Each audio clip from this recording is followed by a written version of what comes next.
open it up to the audience if anybody has it. Greg. Question, right now, I can come in and apply for a building permit, and I can be going through some planning design concurrently of signing a form that says I take the risk. It helps me expedite my building permit, assuming that, I'm second guessing you folks that you're gonna approve what I have in planning. And so when it comes out of planning, I'm ready, I'm already in plan check, hopefully the permit's sitting there ready to go, minus planning clearance. I didn't hear anything about concurrent review here. Is that still allowed and still available? I think we will, I'm sure we will continue to allow concurrent review. I think that timing is something that we probably need, I don't know that we can discuss. I don't think, at least initially, we're gonna do it right away, like when you come in. We want to be able to get used to this site plan and design review process and have the planner at least take a look at what you're doing, the assigned planner. Your application is going to come in and it's going to be assigned to a planner.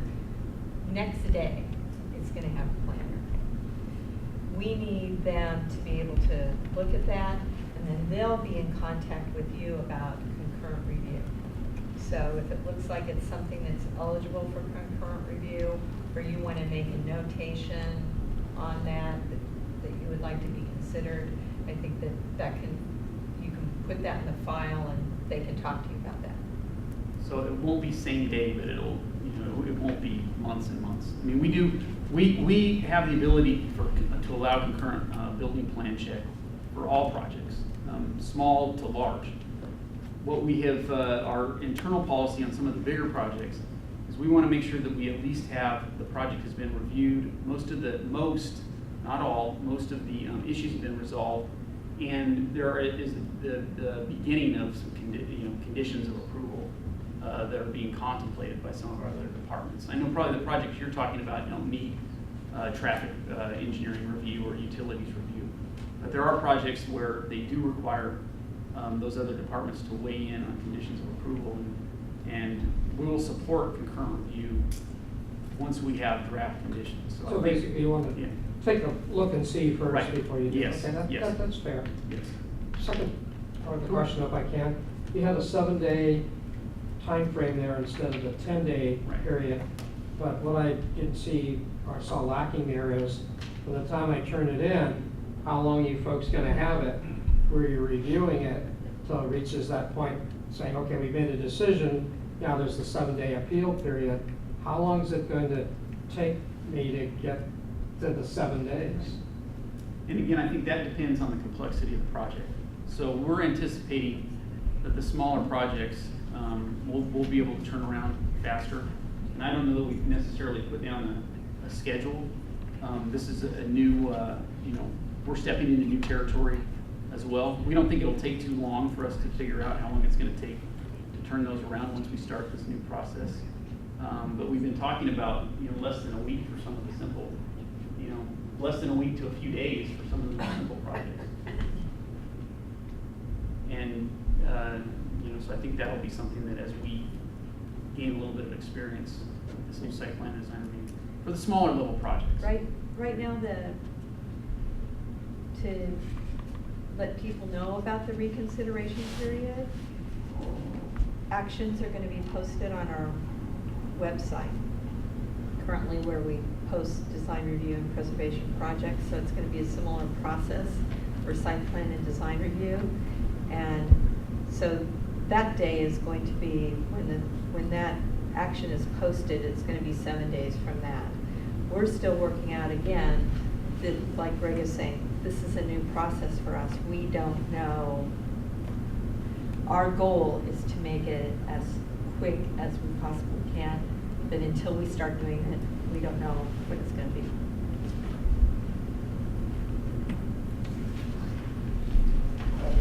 I'll go caper. Next, I see that you have a section exempt from site plan and design review, that sidewalk cafes are exempt. They do need some kind of a permit, right? They'll need revocable encroachment permits from our development engineers and public works. So they're building those in the right of way, so they will need a permit from the Public Works Department. I see, so, Currently, they're That's- being but because reviewed. it's Which not is- part of planning. That's our current, that's That's current, actually yeah, our that- current yeah. process. Uh-huh, But it was put in the code to make it clear that we don't review. The only time that it could be reviewed, because it's in the design part, is with a preservation project. oh, That would be, there's that as Yeah. well. that, Yeah, it's it's different. associated with- But if it's not associated with preservation, currently they're exempt from any planning review. We just advise Public Works. Okay, You get one right. Yes, under this project type, when it gets kicked up to director level, it says is not in substantial compliance with applicable design guidelines. So this is two parts. The first part is who determines that it's not in substantial compliance? And then the second part is there a plan to update the design guidelines to allow for more varied architectural styles? So the first part, the director's determination to kick it up is made with the director. The second part is we are looking in the next year, kind of on our schedule, to really look at our design guidelines holistically, citywide. We've put these guidelines in place for the areas that don't have existing design guidelines, but we want to be able to look at that, and we're trying to lay out a game plan to try and comprehensively look at our design guidelines throughout the city. I'd like to add to that, that I think you mentioned about style, and our citywide design guidelines don't regulate architectural style. They don't call for Spanish style or English colonial style. They don't get into that type of, they talk more about general principles of good design and making sure that buildings are visually interesting, and that the entrance, to the front door is easy to find, and functionality types of consideration, but they don't specify the, whether you have to replicate some historical style or whether it has to be a modern style. They don't go into that. Some of the more specific design guidelines for certain plan unit developments or certain special planning districts, especially if they were prepared a number of years ago, might call for a specific style. One example that occurs to me is the Alhambra corridor that calls for a kind of a Spanish Moorish style. That's one of the few places in the city where there's a sort of prescription for a particular stylistic approach. But in most parts of the city, that isn't prescribed in our design guidelines. Any other questions? Right now, let's say I have a small strip center. It's not in a PUD, it's not in Central City, it's not in any of the design review. I can come right in now with my building plans for facade remodel. And I can go to planning and check the zoning and what have you, and come over into building. Sounds like now that I go into that same area and I want to do a facade remodel, I need to go make an application for, and it's under 10,000 square feet. I need to go in and make an application for design review because it's citywide, and that facade has to be looked at now by planning, and I pay a fee for that. Yes. Am I reading that correct? Yes. Yes. Hi there. I was curious to know how special uses or conditional uses are determined. If, say, someone wants to produce food in a residential area, is that automatically considered community gardening under conditional use permit? I think a lot of times it depends on a little more specificity on what you're talking about. And I don't, when you say produce food, do you mean grow food, or are you producing? Are you canning? I mean, so it depends on a very precise understanding on our part as to what the land use is. So when you say how do we determine special uses, I think we need to have an understanding of your operation to see if it fits within one of the definitions. And I think part of these, trying to figure out the regulations for specific things, I think some people that are interested in it want greenhouses, other people want aquaponic systems, some people want just vegetable and fruit trees. So I think it And are you- varies. We have community garden regulations. In fact, community gardens of less than a half an acre are permitted. And over that, we require zoning administrator conditional use permit review. So there is a variety. We do, what you do, as Greg said specifically, and if you want to talk, like he said, about more specific land uses later, we can do that. But in general, if you know what your zone is and you have a use, you would go to that zone, look in the land use chart, or look in the chart to see if that use is allowed and what restrictions or not restrictions are on that use. And the code will tell you what it is. So, but if you want to talk specifically about a particular use, we could do that later. Okay, sure. And are there additional costs for the conditional use permits? Oh, yeah, conditional use permit. Now you're talking the special regulation section, so that, for those uses, there are certain extra standards, operational standards, development standards you have. Not every one of those special regulations, well, I guess they all do need a CUP. No, Not all, some are administrative permits, some are just, these are the uses, this is what you need to do to have this use in this zone. And some require conditional use permit. If what you're proposing needs a conditional use permit, there's a process. It's a public process, so there are fees associated with that. That will be a hearing. Either it could be a zoning administrator hearing, or it would be a planning and design commission hearing. Yeah. Well, I'll follow up on that same thing. I was just gonna ask you here on your handout on chapter 17.228, special use regulations, that has a number of items. Yeah. If in fact you meet, let's say for temporary commercial building, if you meet those standards that you called out, just, do you get that by right, or do you No. still have to go get a special? You have to use? look in, the way it is on the table, Right. it's gonna refer you to that. The special use regulations include things that are allowed by right, that if you meet the standards, you get to do it. Things that, if you meet these standards and get an administrative permit, you can do. Say for that example, convenience recycling facility. It tells you what the standards are and says an administrative permit is required. And that's just staff double checking to make sure you're meeting all the regulations and talking to you about it. And then some of them are gonna say, you need a conditional use permit, and here are the special regulations that go along with it. So it's fair to say everything on your list here does not automatically state a conditional use permit? Correct. Okay.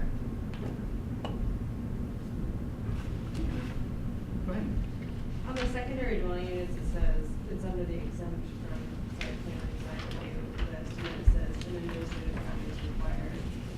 So is that, It's exactly what we're talking about with Greg. There's on the list, it tells you, you go to secondary dwelling unit, it says here are the regulations.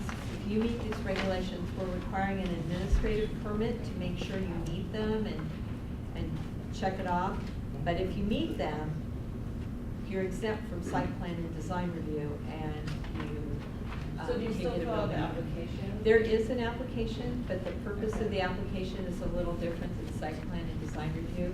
It's just checking to make sure you meet the regulations, and if you don't, it's almost our chance to say, you can still be exempt if you do this. I see what you mean.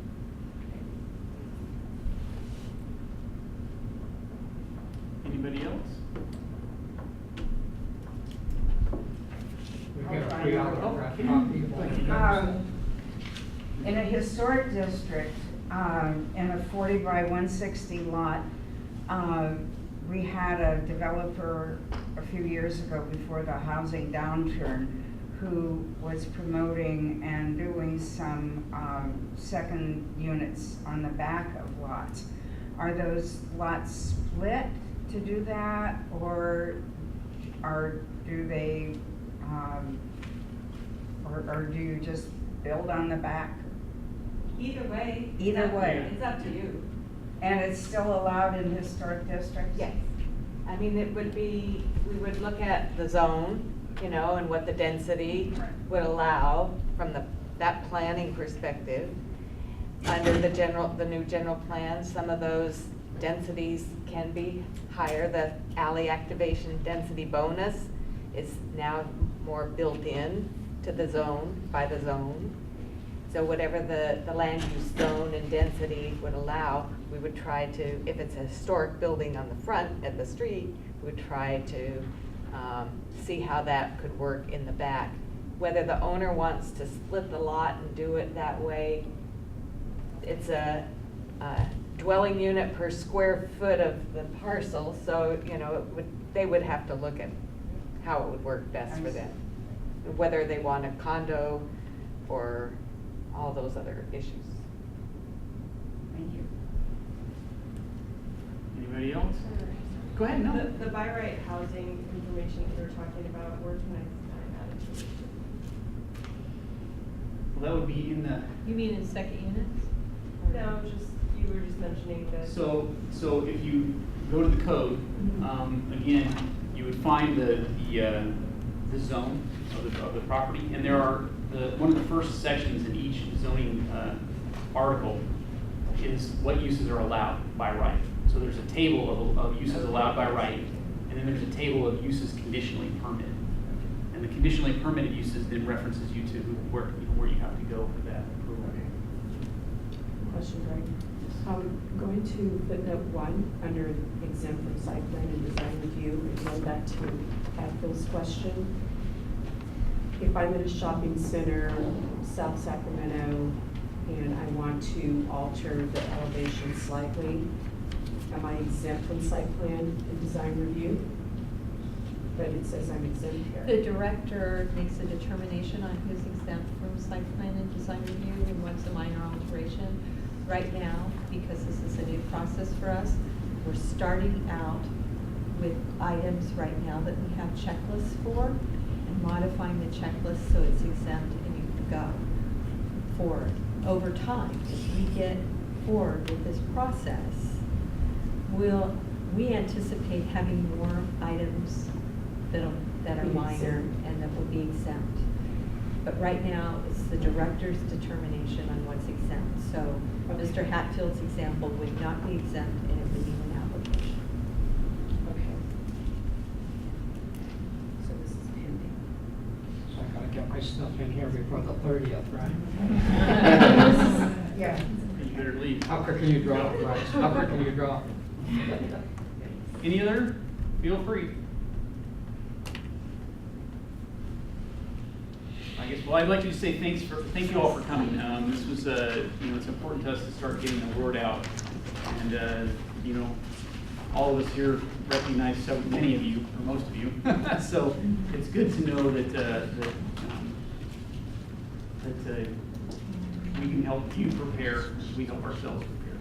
And again, planning at cityofsacramento.org, to make sure as items come up and you can get and the document is a lot easier to navigate. You can go into the link where you have the whole document. I think that's, it's easier for me to navigate, and I've been using this code for 12 years, our existing code for 12 years, so it's interesting that in a few months you like the organization better. So thanks for coming. Appreciate it.